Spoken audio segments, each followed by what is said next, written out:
ترجیح بندی هست مربوط میشه به دوران مجردی بنده. مربوط میشه به دوران مجردی. خب دائم از غصه میزنم بر سر، زندگی مشکل است بی دلبر. بی همسر. همسرم داره آره. دائم از غصه میزنم بر سر، زندگی مشکل است بی دلبر. دوستانم پدر شدند ولی بنده هستم هنوز بی همسر. پیرمردی مجردم که همه میدهندم نشان به یکدیگر. زرگر از قدر زر خبر دارد، گوهری داند ارزش گوهر. وای بر من خروس با مرغ است، شده ام از خروس هم کمتر. نه جگر دارم و نه دندانی، بس که دندان گذاشتم به جگر. گرچه در بین جمع خاموشم، دارم آتش به زیر خاکستر. گفت یک بچه دبستانی، میم مثل چه؟ گفتمش محضر. چی فرمودید؟ گفت یک بچه دبستانی. گفت یک بچه دبستانی میم مثل چه؟ گفتمش محضر. گفت یک بچه دبستانی میم مثل چه؟ گفتمش محضر. با تو از راز خیش میگویم، گرچه آن را نمی کنی باور. همه را شکل یار میبینم، پیرزن را نگار میبینم. پیرزن را چی؟ نگار میبینم. همه عمر در تعب بودن، از غم و غصه جان به لب بودن.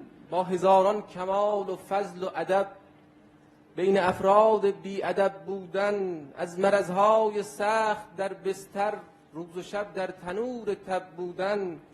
با یکی از اجنه تنهایی، کنج یک غار نصف شب بودن. در جهنم 1600 سال، با ابوجهل و بولهب بودن.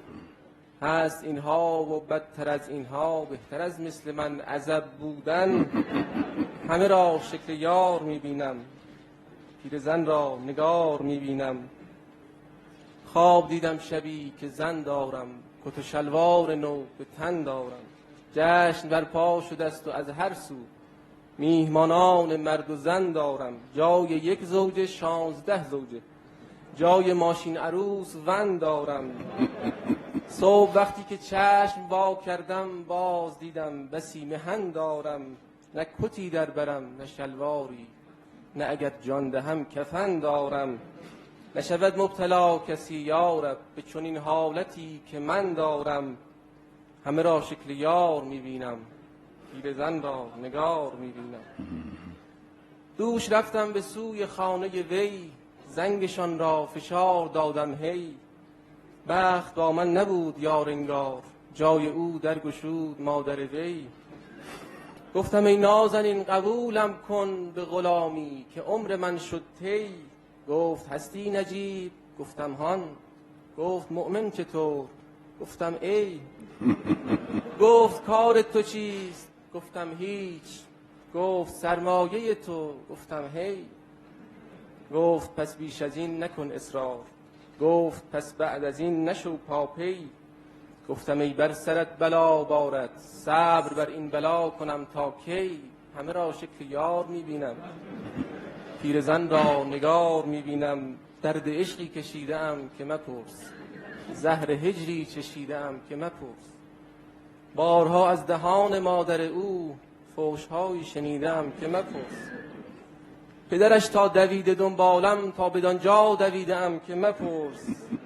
هر کجا گفتند مادر زن، طوری از جا پریدم که مپرس. حال از درد عشق افتاده، مرضی در دو دیدم که مپرس. همه را شکل یار میبینم، پیرزن را نگار میبینم. حشمت آید به چشم من نسرین، قدرت آید به چشم من پروین. بشنو اکنون حکایتی جالب، گر نداری به حرف بنده یقین. میگذشتم ز کوچه ای، دیدم برگی از یک مجله روی زمین. روی آن عکسی از دو دختر بود، چهره هر دو عین حورالعین. نیم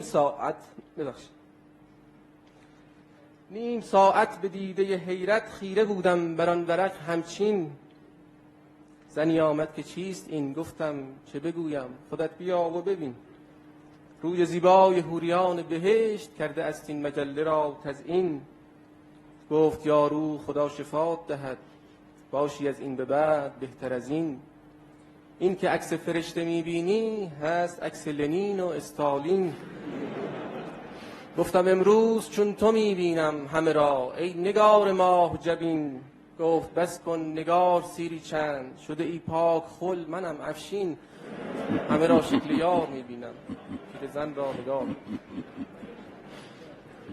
آفرین آفرین، خیلی خوب، خیلی خوب، خیلی شیرین و افشینو. بله افشین و